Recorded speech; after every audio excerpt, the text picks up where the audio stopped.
This is showing 5.5, which I know is not real. Yeah, OddsShopper has 9.5. DraftKings, FanDuel, and a bunch of others. Yeah, remember DK was off by like a full point, remember? No, remember I told you I thought it would push. Go ahead, Jordan. We'll come in cold. Remember I told you I thought it would push past double digits and it didn't, and it moved to 9.5? No. Really? No, my memory sucks, man. It was already at 7. There's no way it was only moving to 8. There's no way Trey was moving the line only 1 point. I don't remember. Whatever. It doesn't matter at this point. It doesn't. We'll jump into all of that. I'm Dave Loughran. Welcome to the Awesemo.com NBA strategy show presented by No House Advantage. We had a blast last night on Live Before Lock. I'm going to try and turn this one into a fun show as well because, well, you don't get a lot of games like this in the postseason, particularly late, where you have just huge name players in a single game slate that are either doubtful, questionable. It's going to be a doozy. I can give you that much. Hit up your boy, Laffy_D on the Twitters at LOUGHY_D. And while you're there, go find my fella right here, Josh Engleman, doing this. We're here all week at Josh Engleman.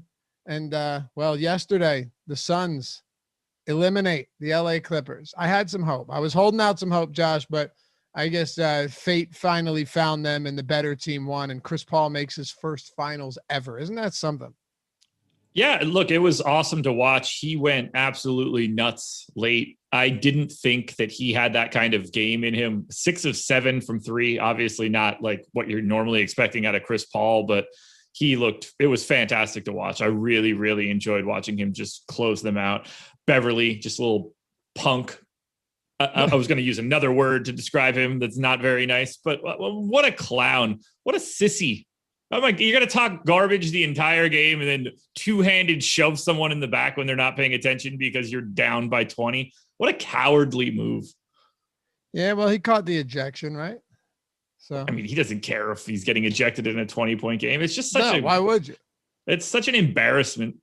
Ugh. Yeah. Ugh. Yeah. Punch him in the face at least. Like, be a real man about it. Oh, so you're saying if you're going to go for it, go for it. Yeah, he did it in like the lamest way possible. If you're going to do it, either like be a man and strike him legitimately, or don't do anything because you've just chirped for the entire game and it meant nothing because you just got waxed. Don't do the middle ground where you basically do nothing like you're an 8-year-old at the playground. What type of ratings would a Hawks-Suns series see on ABC? We're about to find out, maybe. There's like a 50-50 shot we find out. It's crazy, right? And, I mean, it's not like Milwaukee without Giannis is some legitimate draw.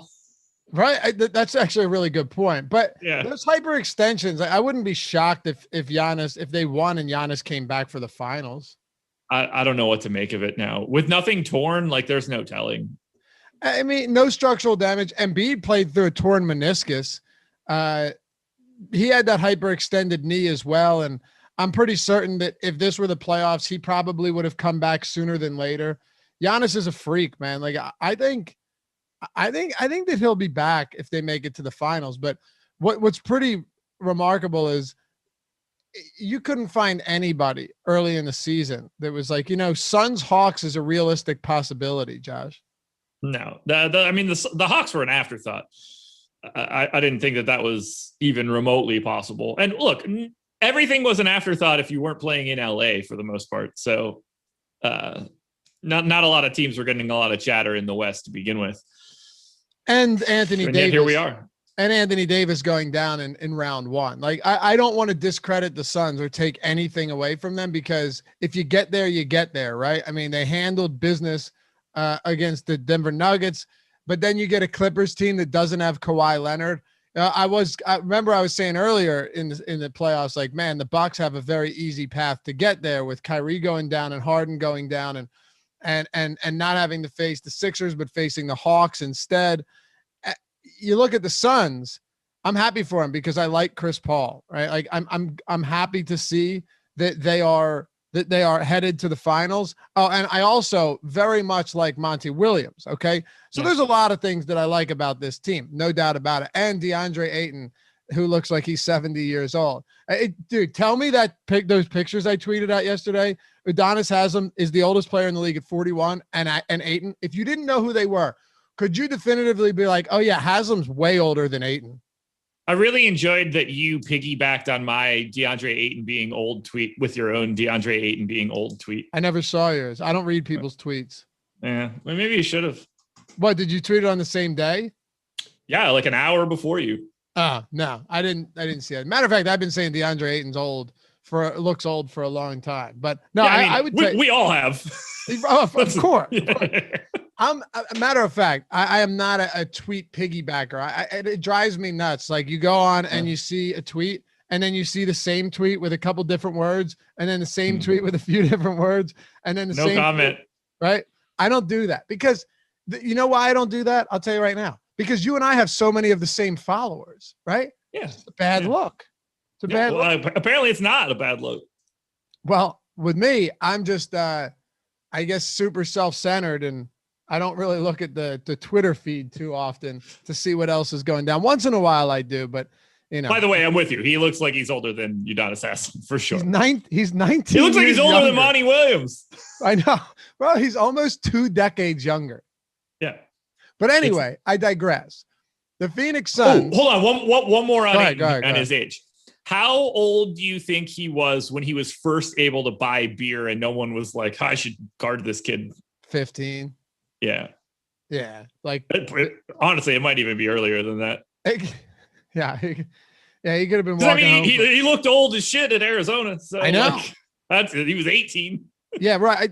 I'd say 15, maybe. How tall was he at 15? That's another good point. Yeah, that's another good point. Yeah. Like, we got to remember that he's a 7 foot tall man. I'm going to have to look up his freshman or sophomore basketball picture. Oh, hold on. Jordan should do it and put it up on the screen because Jordan, Google those pictures while you're on the can. Yeah. Jordan had to take a dump before the show. We told him to go, but this man is he's a true warrior. He's saying, you know what? I'll sit here and ride out this storm. The problem, Josh, is sometimes that storm doesn't pass until it passes. Yeah, it's very, very true. Yeah. But what I was saying about the Suns, yeah, you can't pick who you play and you can't pick who gets hurt. That's the same thing with the Bucks. I've said it all along, but there are a multitude of ways that the Suns wouldn't be here right now. Again, if you're a Suns fan, please spare me the bullshit. I'm not talking. I'm so tired of oh, you're a hater. No, I'm not. I'm a realist and talking facts here. And we all know that not playing the Lakers with Anthony Davis and not playing the Clippers with Kawhi Leonard is a gift from the basketball gods, Josh. And the great thing is the Suns capitalized and they took advantage of it. And you can't ask for anything more than that. No, look, you got to do whatever is in front of you, and they've been doing that, and that's great. They were massive underdogs to win the series when they were down 2-1 to the Lakers. There's no revisionist history there. That's just what the facts were. Kudos to them for getting through it and getting themselves at least a little bit of rest. Maybe Devin Booker's nose can stop being broken because once he caught that second elbow from Paul George, probably didn't feel all that great. So he's going to need a couple days, but I'm excited to see it. It should be a fun series to watch at the least. It should be competitive, and that's fun. Yeah, I think it's going to be fun as well. All right, so I'm looking at him from some younger high school picture. I wouldn't say he looks old, but I definitely say he looks odd. I just don't understand how this man seems to age in dog years. So you good? Yeah, I mean, what a bizarre comment that is. It makes sense though, right? Because at 18 he looked like he was 25, but at 19 he looks like he's 32. They say it's 7 years for every year, right? Yeah. So he's in his hundreds. Well, it seems like it's only starting once he got to high school. In dog years. I love it. Yeah, I don't know, man, but he definitely looked different. He's played well though, and they're going to the finals. He was incredible yesterday. It was great. Do you think, though, you already said you don't think the Suns win if Davis plays, right? And I'm not trying to rehash history here. I'm just curious on your thoughts. I don't think that anybody can rationally say, I think the Suns win that series if Anthony Davis plays. If you were going to say that, then you would have been betting on them at like plus 600 or plus 700 or whatever the line was at that time. It was monstrous. This isn't an opinion take. They were like 90% to lose that series when they were down 2-1. You can't have a different opinion than that. What about if Kawhi plays? I mean, if Kawhi plays, the Suns are unquestionably the underdogs in this series. Oh, yeah. There's just no way around that information. I assume they don't win. They're a lot more live in this series if Kawhi is in from the jump than like the AD scenario. Like it's probably like 70-30 or something like that before the series starts. Yeah. If Kawhi is just healthy the whole time, and assuming Chris Paul is playing the first 2 games. Like I don't want to discount that. Paul did miss the first 2 games of this series. But no, I mean, they're like unquestionably pretty sizable underdogs in the series. See, Kent's another one of these. You're not giving them enough credit. Listen, dude, we're talking facts here. They played the Lakers without Anthony Davis. They played the Clippers without Kawhi Leonard. And can we not forget, as Ryan pointed out, one of our team members here at Awesemo, rocking that badge, the Nuggets didn't have Murray. Yeah. It matters. It matters. Look, someone had to win the West. Yep. Like by default, someone was coming out of it. It doesn't invalidate the Suns to talk about the things. It doesn't invalidate them to talk about the things that are true. Thank you. They're a very good team. They're a very good team. And they won the games they needed to win. Yeah. But they faced teams that didn't have their best player or their second best player. That makes a difference. And hey, guess what? Chris Paul missed the game, right? Chris Paul missed the game in this series. He was definitely banged up in that Lakers series. I'm willing to acknowledge that. And I did. Go back and roll the tape. I talked about how much of an impact Chris Paul being out makes. No doubt about it. But yeah, I mean, look, you take advantage of those opportunities. But to look at them and be like, you're shitting on them and not giving them enough credit because we're mentioning that Anthony Davis, Kawhi Leonard, and Jamal Murray didn't play in 3 straight series. No, that's actually the complete opposite. It's just pointing out stuff that's true. That's all. Yeah. They don't deserve extra credit because it just happened to work out. Right. Like I don't have extra things to say because all of those things, like, I think the biggest piece of information coming out of this Suns team that I didn't expect to be the case was that DeAndre Ayton can play 40 minutes in a playoff series and need to be out there. That to me is the biggest piece of information we're getting out of the Suns, that DeAndre Ayton is a 2-way center that cannot be played off the floor. That is a revelation. The rest of this stuff is like, yeah, okay. You know, Chris Paul is really good. Devin Booker's really good. Crowder and Bridges fill their roles. They've got a tight rotation. They've got solid coaching, and a bunch of other items happened that opened up their path in a much easier way. The Ayton piece is the piece that no one thought was a possibility coming into this. Right. And it's not the Suns' fault that they had to play these teams. They took advantage of it. That's all. Yeah. Tony, you're right, though. It's been a super weird playoff. The whole postseason has been really, really weird. From Giannis to the Embiid meniscus to the Trae Young injury to Kawhi to, Anthony Davis. I'm sure I'm missing some too. It just, Irving, Harden. Are you kidding me? Just name everybody that's really good. I promise you they got hurt in the playoffs this year if they made the playoffs. Yep. And Mike says, before we'll jump into this right now, but Mike says, same thing could be said if the Bucks make the finals. Dude, I've been saying that. But now the Bucks don't have Giannis, so not really. But I've been saying that like for a while that this is the case. And it looked like the Bucks were about to escape unscathed. Isn't that funny? Like none of these teams could escape without a pretty serious injury. I'll lump the Sixers in because who knows what Embiid's real status was. I couldn't tell you. And Danny Green, but I'm not about to act like that's a huge deal. I think it's a huge deal. Listen. I'm not lumping him in with Kawhi and Anthony Davis is what I'm saying. No, neither am I. That's what I'm saying. Okay. Neither am I. When you're talking about like catastrophic injuries and then injuries that affect the team, Danny Green affects the team. Anthony Davis and Kawhi Leonard and Giannis and Trae Young and Irving and Harden. That's catastrophic, right? Danny Green affects the team. Those guys are the team. Exactly. Right. Oh, God, I'm like a wordsmith today, baby. Woo. Yeah, that's great. You used like 18 5-letter words. Ad hominem, baby. Incorrect.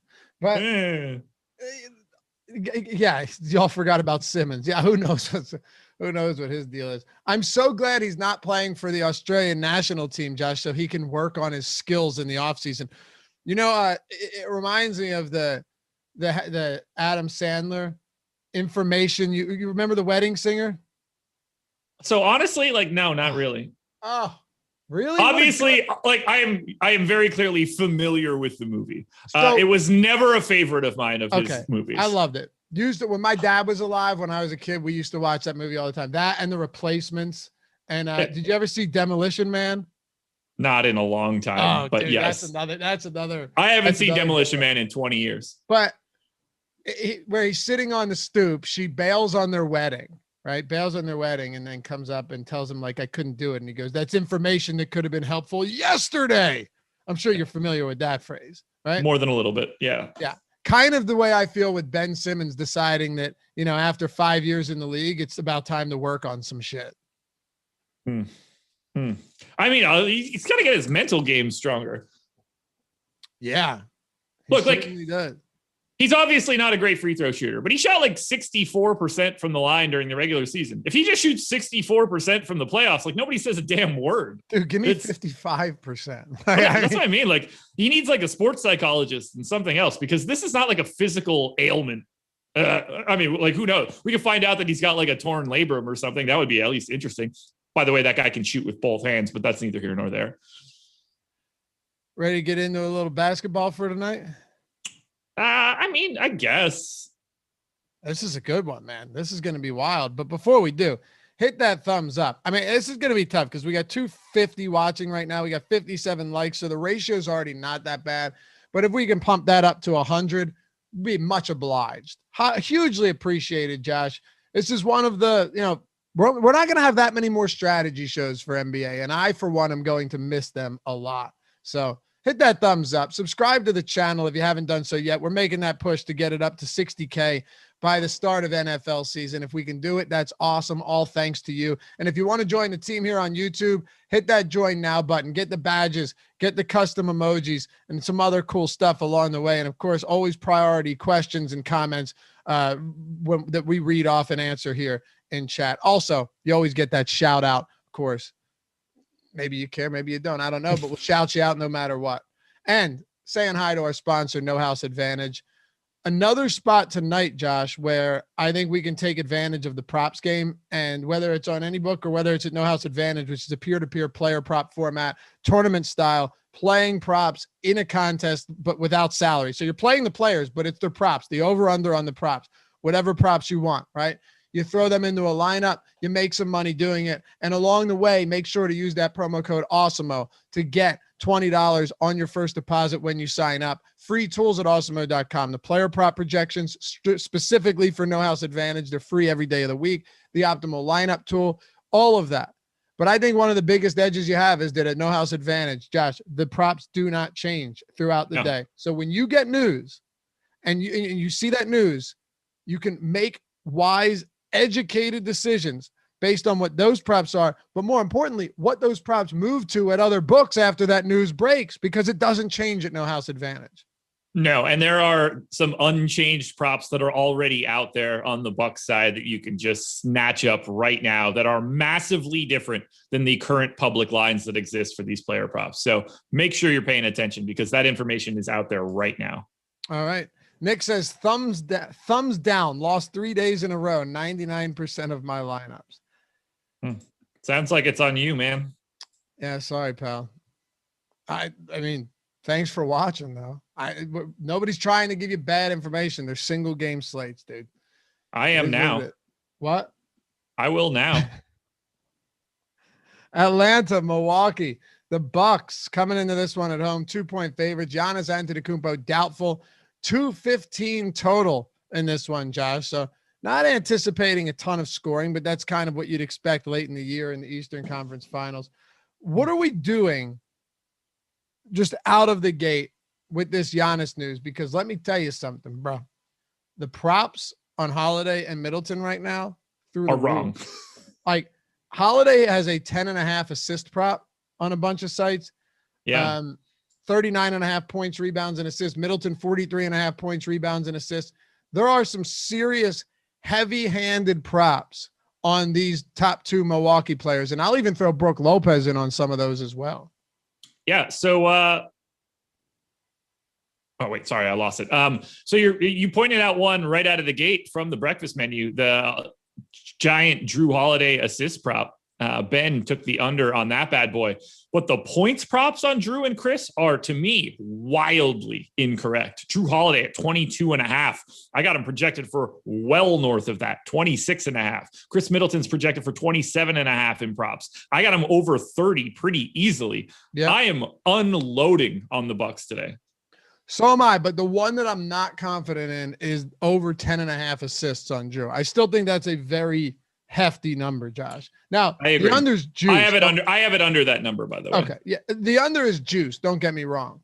But like, that's a lot of assists. It is. It'd be different if I think if you had Giannis as somebody who is, averaging double-digit assists every game. But that's not really the case. He's got 7 over his last 2. He has a couple games where he'll pop off with some pretty big assist totals. And I know that Holiday has already been posting really solid assist totals himself. Totally understood. But what were you going to say? 108 minutes with no Giannis on the floor in the postseason, 51% assist rate. Yeah, and in the regular season, it's 37.5. So, I mean, yeah, it's still high. All I'm saying is that, look, if you like the over, you're getting plus money on the over. Like, that's still nice. I just have a tough time betting, 11 plus assists. That's all. Oh yeah. I agree. That's not one that I like. I think the scoring props are massively incorrect. Totally agree. Because, and this is all DFS related too, right? But who else outside of Middleton and Holiday are going to be shouldering the load for this team tonight, right? Like, sure, Brook Lopez will get up a few threes. He'll get a couple of attempts, man, maybe round out double-digit field goal attempts. PJ Tucker, Pat Connaughton, Bobby Portis. Sure, Bobby Portis should get a little bit of love himself, but if this game stays competitive and the Bucks are 2-point favorites, how in the world is it that Middleton and Jrue Holiday aren't doing all of the heavy lifting, or at least a large percent of it? I don't see a scenario where it's not. Like, I like the Bucks a lot today. I'm sure no one's surprised by that information, but if you think the Bucks are going to win today, there's really only one way that happens. And it's got to be at least one of Jrue Holiday or Chris Middleton going truly bonkers. So far in this postseason with Giannis off the floor, we've got Chris Middleton at a crisp 36% usage rate. We've got Jrue at 29. During the regular season, it was like 32, and maybe like Jrue Holiday with Chris Middleton on the floor with Giannis off in the regular season had a 30% usage rate. These guys are going to take almost every shot when they're out there, and I'm more than okay with that. I like, oh God, like even their DFS rates are massive. 1.22 fantasy points per minute for Chris Middleton with Giannis off. Jrue Holiday, 1.2. Like, these guys are going to play 42, 43, 44 minutes today. We're talking about 50 plus fantasy points. I am so excited to take Chris Middleton and Jrue today. 2 of my bets on the breakfast menu. I like it. I've already hit the over on both of those points props as well. And yeah, I think those numbers are higher by the time we get to lock. Oh, absolutely. And our player prop tool, which is free at Awesemo every day, not just the No House Advantage one, but our player prop tool has, Josh, we have Jrue projected for more than 3 points higher than his prop right now. Yeah, we have Middleton about 1.5 higher, but 30 plus points for Middleton seems, look, I have him well north of 30 points. Nothing's ever a lock. So I try and temper expectations here, but yeah, if you're projecting without Giannis Antetokounmpo, how in the world do you not assume that Chris Middleton, the only thing is that Chris Middleton becomes bad Chris Middleton, right?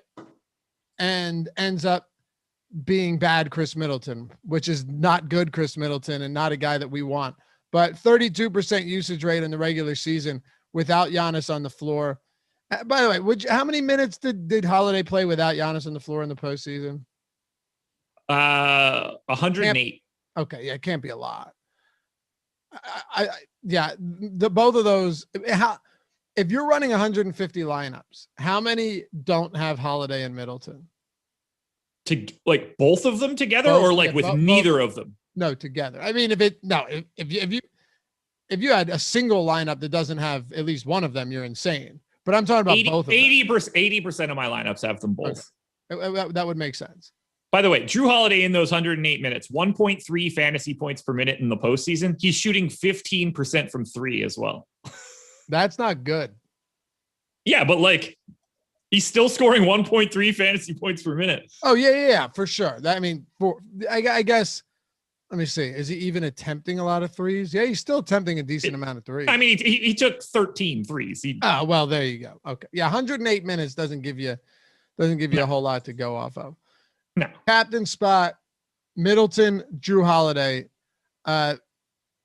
First of all, what is their optimal lineup percentage tonight?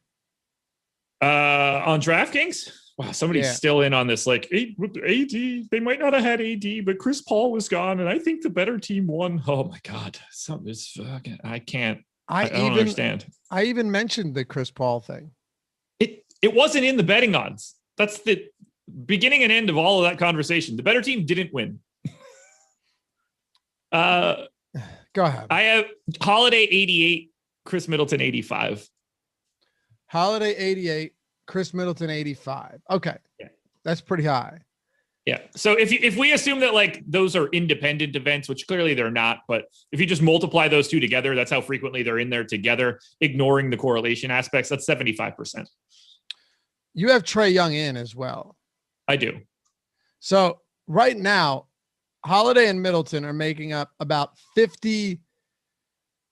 over 56% of captain spot ownership on DraftKings. Trae Young around 15%. Now, I'm curious once we get official news on that, if it changes and he comes up to like 20, which is possible. But basically what we're saying here is pretty much nobody else is getting any significant ownership in the captain spot. And I'm not really sure they should. We could have a conversation about somebody like Bobby Portis. I mean, how many minutes does Portis get? He's easy +1 per minute guy on the season. But even that, I mean, it's really difficult to justify a lot of that. The problem with getting to non-Holiday, Middleton, Trae Young captains is that Holiday and Middleton aren't priced correctly for the game. So you don't need a value captain because it's not allowing you to fit in that extra Giannis piece any longer. You're already saving the salary. I've got Holiday and Middleton as the optimal captains 75% of the time. Trae Young, another 10. I only have a 15% likelihood that it's not one of those three guys. I'm just throwing a lineup together here, and you could go Holiday captain, then Middleton and Trae Young. And in doing so, you're still not really bottomed out. You can get to Bobby Portis there. Yeah. There are plenty of ways that you can get all of those big three into a lineup without just nuking the bottom of your lineup. Right. Like if you go to Portis at captain, I don't think there's enough high salary guys that make the rest of your lineup any good. You're saving almost too much salary at that point. I'm going to run my optimal and see what it is. I haven't looked at it yet. So this is going to be breaking news for us. Yeah, let's see what the optimal looks like. And for anyone wondering when we use that phrase, it's basically just running the projections, getting the highest projected lineup without making any alterations, making any adjustments. Optimal lineup has Jrue Holiday at the captain spot. Okay. Chris Middleton, Clint Capella, PJ Tucker, Pat Connaughton. What are the last three? Connaughton, Tucker, and who? Capella, Tucker, Connaughton. Interesting. No Bobby Portis. Again, he's 4,400. Like there's not a lot of utility there. He's in the second one if it helps you at all. I mean, it doesn't help me. And the third one. I anticipate him playing more minutes tonight. I think that Connaughton and Connaughton's more likely to pick like a much bigger minutes bump up than Portis. I think I give Portis like 21 or 22, something like that. I don't know about that, man. 20. I gave him 23. Okay. We have him at 20 on the website, by the way. Yeah. I think he plays. I think he plays around 25, 24. I really don't think it's out of the realm of possibility at all. I mean, he's already playing 18, 17. He played 21 minutes last game. To give him an extra 7 minutes, 6 minutes doesn't seem all that crazy when Giannis is playing 40. Again, going back to what we've talked about in previous spots, like you can't give all of those minutes. You can't rotate them around to the starters, first of all, because they're already playing huge minutes. Yeah. You can't give them all to Pat Connaughton, who's already playing 32 and 26 minutes and 29, and he played 13 and 1, but he's played 26, 32, and 29 in those other games. So unless you want to give Pat Connaughton 40 minutes, then it has to go somewhere. PJ Tucker's already playing minutes. It depends how many minutes you want to give Brook Lopez, who's already getting a lot. It just, what's up? Brook Lopez is the guy. Yeah, but he can't be the only guy. No, not at all. Like, I think Brook Lopez is going to play north of 30 minutes now instead of playing under 30 for the past 4 games. The problem with Portis at this point now is that he doesn't have someone like Giannis to erase the mistakes that he makes on defense. And I think that's actually a problem. I'm not entirely sure they need Bobby Portis as much now as they do when Giannis is healthy. Not in the playoffs. Yeah, I disagree. I don't see it. I think he plays pretty considerable minute. I mean, look, Giannis, Connaughton came in for him, right? When he went down in the third quarter. Bobby Portis, though, came in and played 4, 5, 6, 7, 8, 9, 10, 12 straight minutes in the fourth. And then Budenholzer emptied his bench for the final 4 minutes of that game. So I guess the question here is, who do you think would have been closing this game out if it were competitive? Let me take a look at it quick. And by the way, like, if the Bucks are up by 12, they're certainly going to a more defensive lineup. If they're down by 12, you're going to see more Bobby Portis probably. So there's also that piece of it. All right. So closing lineup: Jrue Holiday, Chris Middleton, obviously. Giannis, clearly not going to be available for this one. So Jrue, Middleton, Tucker, Connaughton. 5th spot is either Brook Lopez or Bobby Portis, I think, right? Like, to me, there's not really much of an issue. And I think it ends up being Lopez. Yeah, it's definitely possible. Interestingly, PJ Tucker did not return at all when they brought back Holiday, Middleton, and Brook Lopez, and Bobby Portis was still out there. So they were down by 20. Yeah, but Holiday, Lopez, well, you're saying they needed the offense. Sure. Yeah, I would happily put PJ Tucker on ice if I'm down 20. Yeah. And I guess the biggest thing here is, does Portis close? No, I don't think Portis closes. But when you take 40 minutes out of a rotation, like, it still has to be redistributed, and it can't all go to just 1 or 2 people. Brian Claremont, I love you, man. And I love seeing the mahalos and stuff when you come in here. But if you think Bobby Portis can play the 3, you are on better drugs than me. Yeah, he's not playing the 3, but he can shoot threes. And he is somebody that in many spots, they have had just basically spot up, for corner 3. What do you think his 3-point percentage is on the season without looking? I know it already, so it's not going to be fun. You do? Yeah. What do you think it is? 47. 45%. But it's 47 on dunks and threes. So I wonder what the difference is. Maybe garbage time or something. It might just be I'm looking at it through the playoffs too. Okay. Yeah, I think I only have regular season. Either way, fuck, insane. I mean, he's a good 3-point shooter is what I'm saying. Like, Bobby Portis can really shoot threes. I mean, he's not that.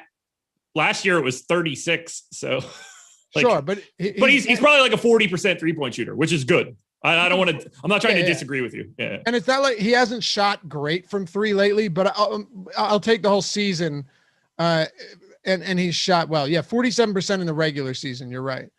So I guess, yeah, maybe he's a little overpriced, but if you get 24 to 25 minutes from Bobby Portis, and I'm not saying you're projecting him for that, but if I give him 25 minutes as somebody who on the year averages, let's see what, averages around 1.2 fantasy points per minute, I don't think it's too bad at that price. I think that you and I are having a disconnect right now, and I'm not entirely sure what it is. Bobby Portis is my fourth best buck. I've got him in the optimal 53% of the time, and that's higher than our public ownership. So, like, I think I'm with you. I just don't think he's played. Like, again, I have him at 23 minutes. That's more than what we've got on the site right now. I'm very much team Bobby Portis. Okay, I got you. Yeah. What I was saying is I guess what the disconnect was, I was surprised that he wasn't in the optimal, but you're saying at 4,400, getting Capella in and then two cheaper guys, and then mentioned that he was in the second and third one. So yeah, we're probably on the same page here. It's not bad to break down Bobby Portis's expected rotation anyway, though, and his involvement. Because that's kind of huge today. What else do you see happening with the absence of Giannis, or the expected absence? He's doubtful right now. Like, we don't have Middleton and Holiday. You play them everywhere. Well, I think they're going to play more minutes. Like I think they're pretty locked into 42 to 44 or more. And we saw Chris Middleton playing those monstrous minutes last year when Giannis was out in the bubble. It's certainly going to help to have Jrue Holiday out there instead of Eric Bledsoe. But I think Connaughton's north of 30. I think Tucker's north of 30. I think Lopez is north of 30. And then it's sort of just whatever's working, whether it's size or more stretch, whether you want to go Portis. I got Bryn Forbes in for 19 minutes. I think Jeff Teague probably plays whatever minutes Jrue Holiday is not on the floor. That's not going to be great, but we're talking like 6 minutes. Thanasis probably sees a couple minutes. There's probably, I think they might go to, Jeff Teague would make 8. Thanasis and someone else would make 9 and 10. I don't actually think that 10 guys are going to play, but I'm not super confident in who that 9th guy would be in this case. And like I said, Teague is going to play 6 minutes, 5 minutes, something stupid like that. I think it's just a heavy concentration of everybody they still have. Okay. They don't have enough. They don't have any other real bodies. The end of their bench is all like 58th and 59th picks in the second round type guys because they were trapped by the hard cap this year. NJN says Jeff Teague could carry the Bucks to the finals. Guess he doesn't know that he's on the Hawks. What? That Jeff Teague's on the Hawks. Yeah, sure he is.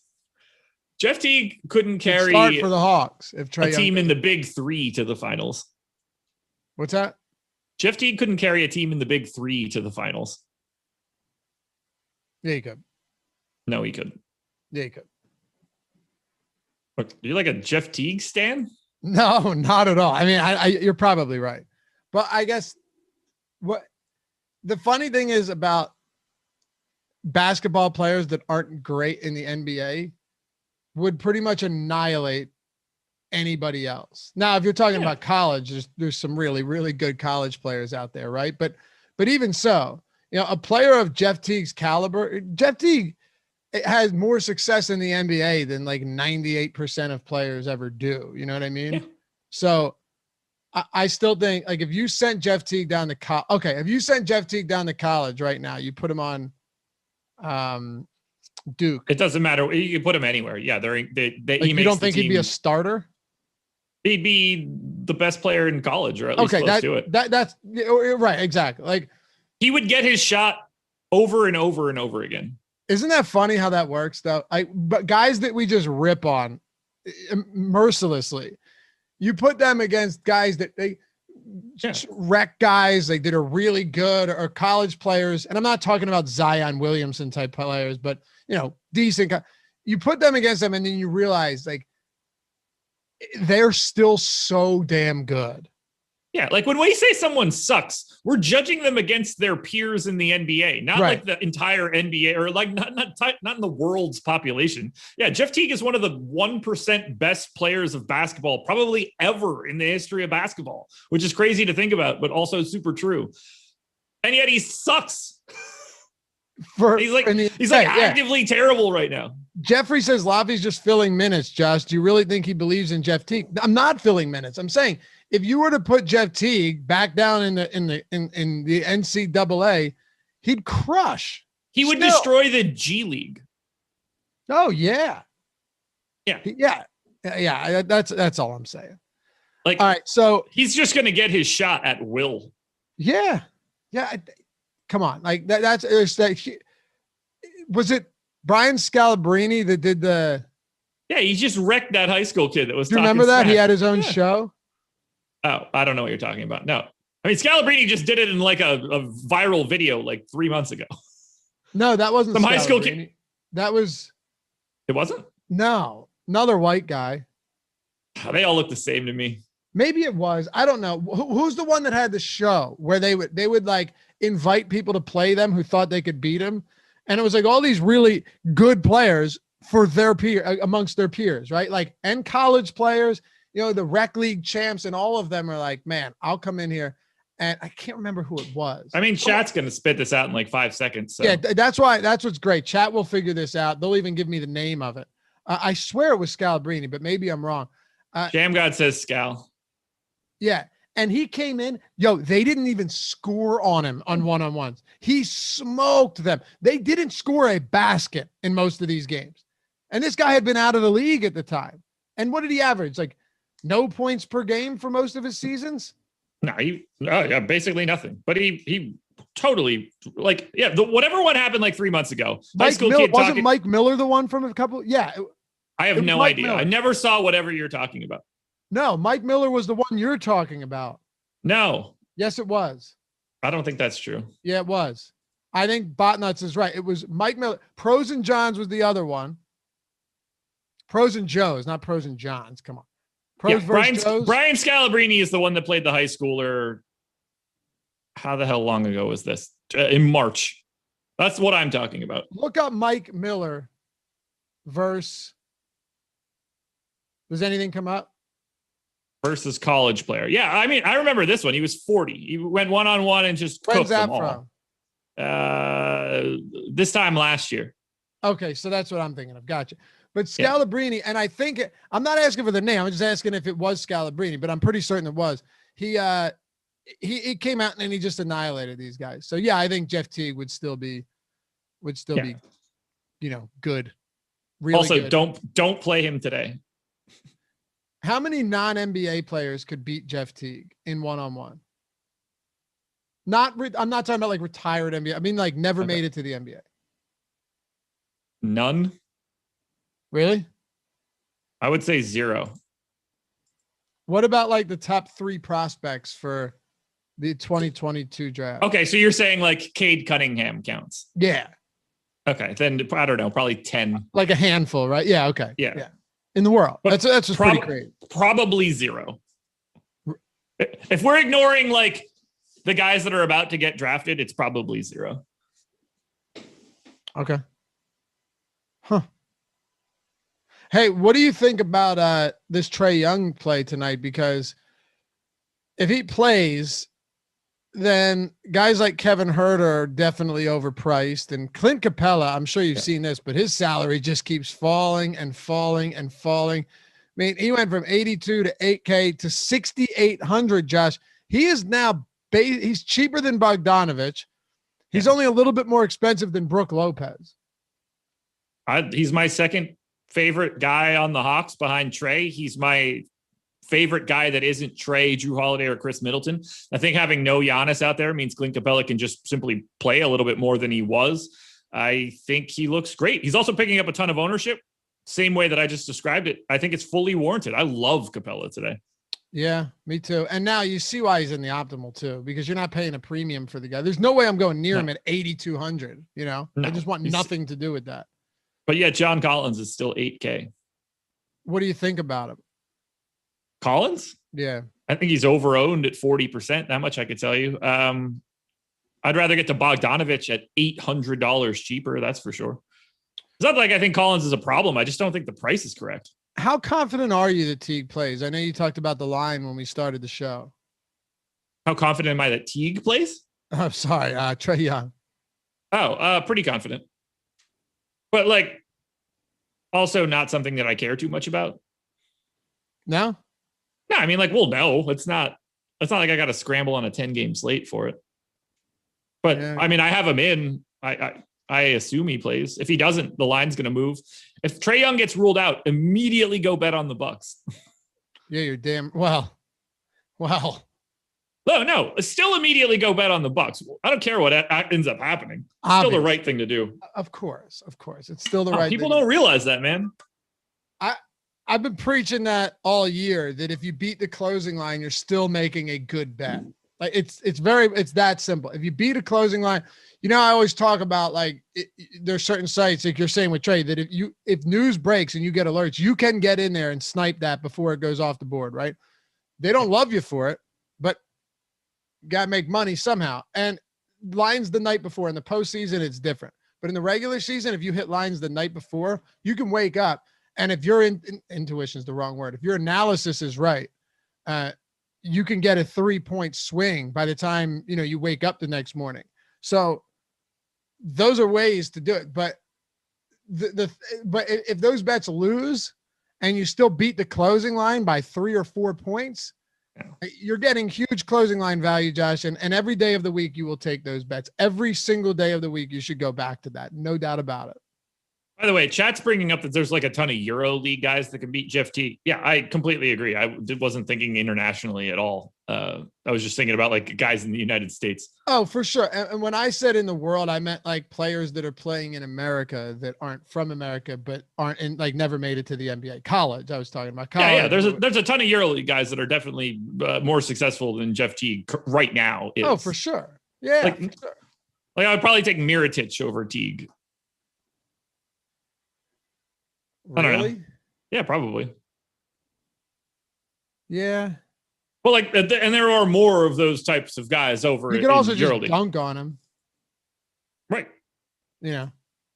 But that's besides the point. I was just thinking about if you lined up everybody, clearly he's going to lose some one-on-one games, but I think he's the favorite against pretty much everybody.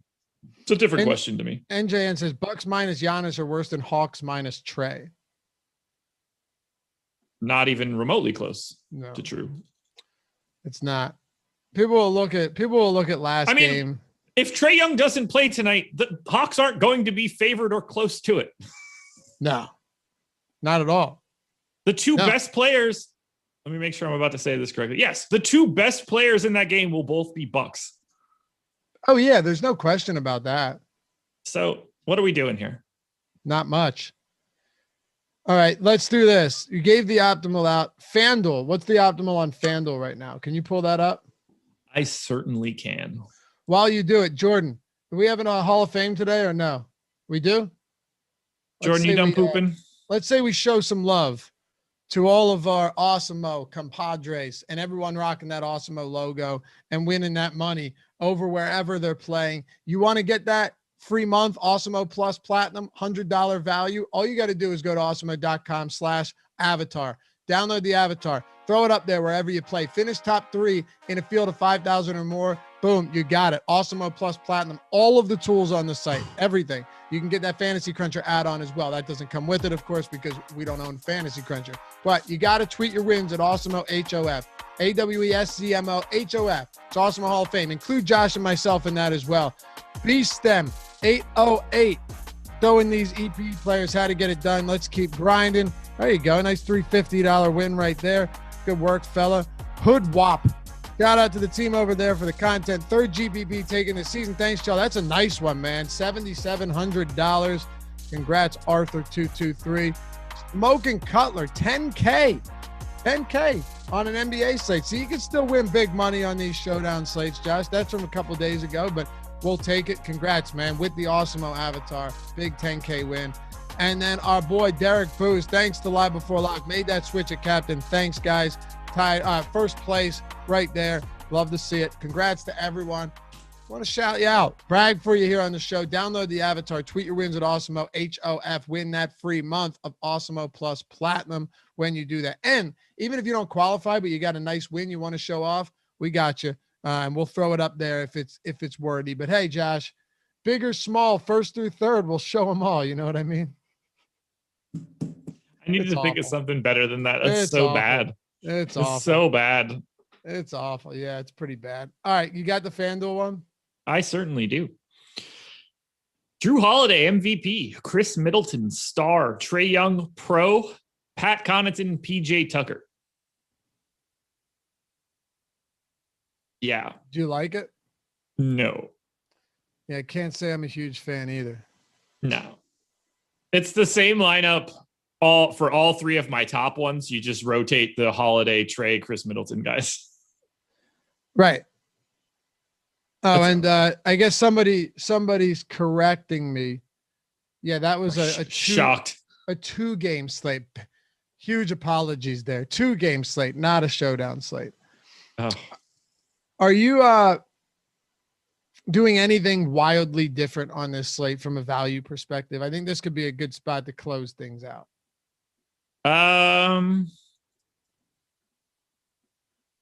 No, I don't really think so. Like, I don't think that the 1K guys open themselves up here. I mean, maybe a Kongwu could be out there a little bit more with no Giannis, but I think that ends up being like kind of a bit of a problem in some isolation defense. He should be a really good defender in the future, but I think it could be not ideal. Darko. For the love of God, Lou Will is not an efficient scorer any longer. You're not even in the ballpark of close. No, I don't like value to me is pretty cut and dry just because there's so many additional minutes opened up for Milwaukee. So guys like Connaughton or Portis at 4,400 or 3,600, Bryn Forbes even at 2,600. Those are just the ways you go. And I don't think that kind of exists on Atlanta. Like Reddish is 3,200. I think he's now going to be a part of this rotation in some way, but at 3,200, I don't think he gets the sort of minutes that you need unless Trae Young ends up out. At oddshopper.com, we've got all the odds.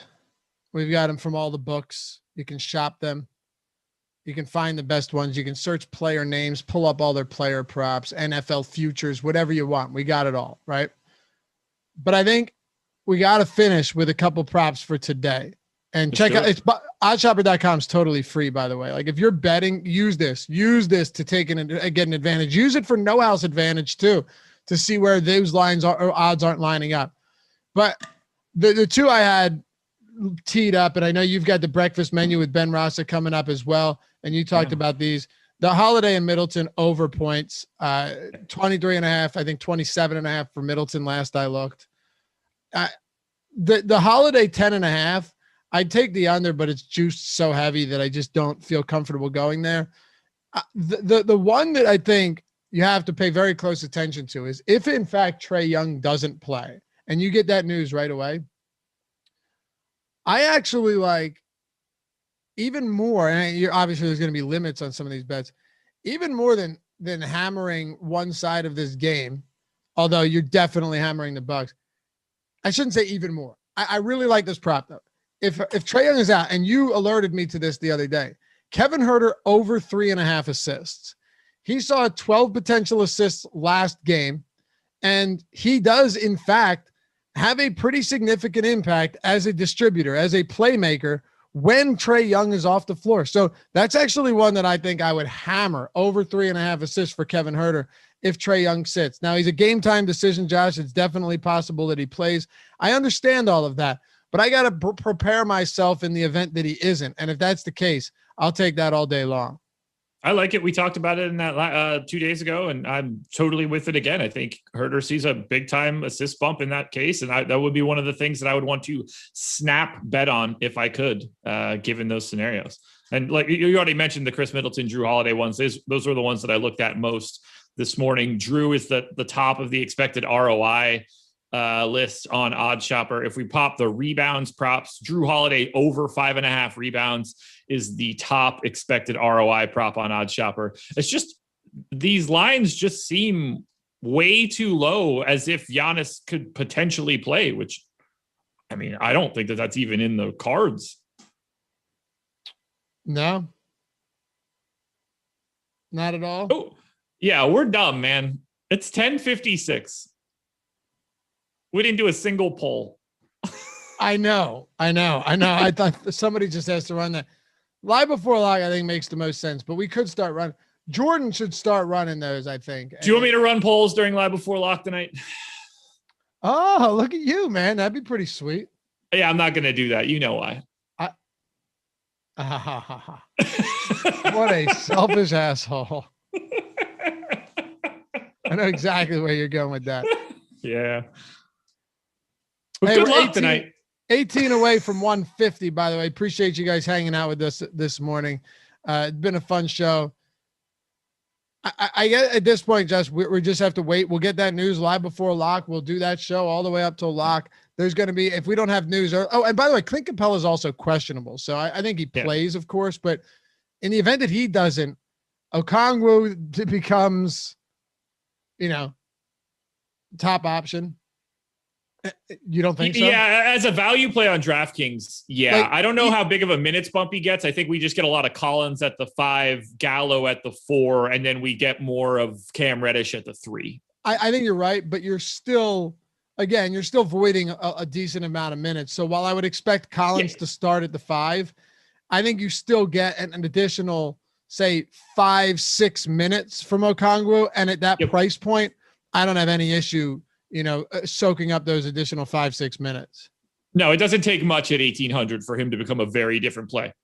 The real problem in that scenario is sort of like what we were talking about before.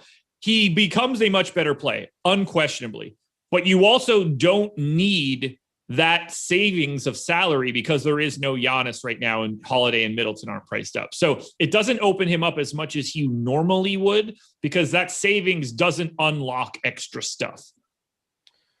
Yeah, it kind of does.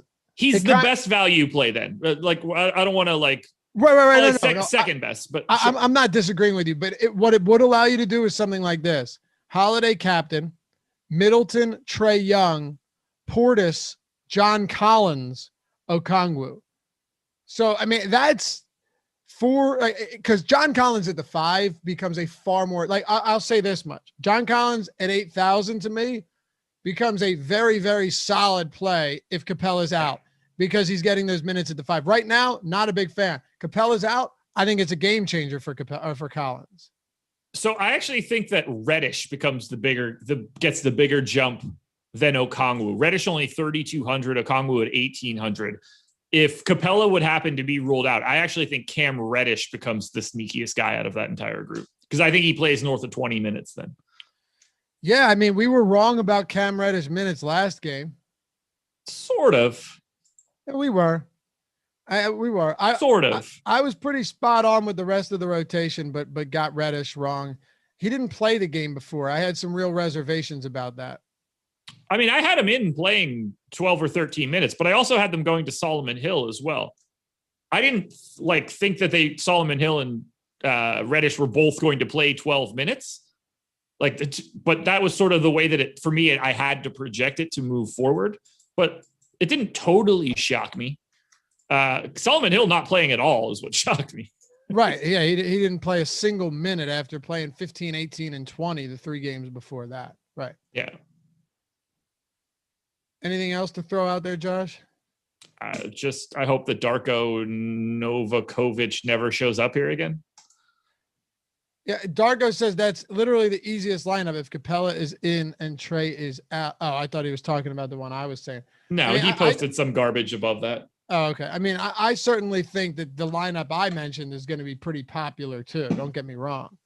Don't listen to anyone who tells you to play John Collins.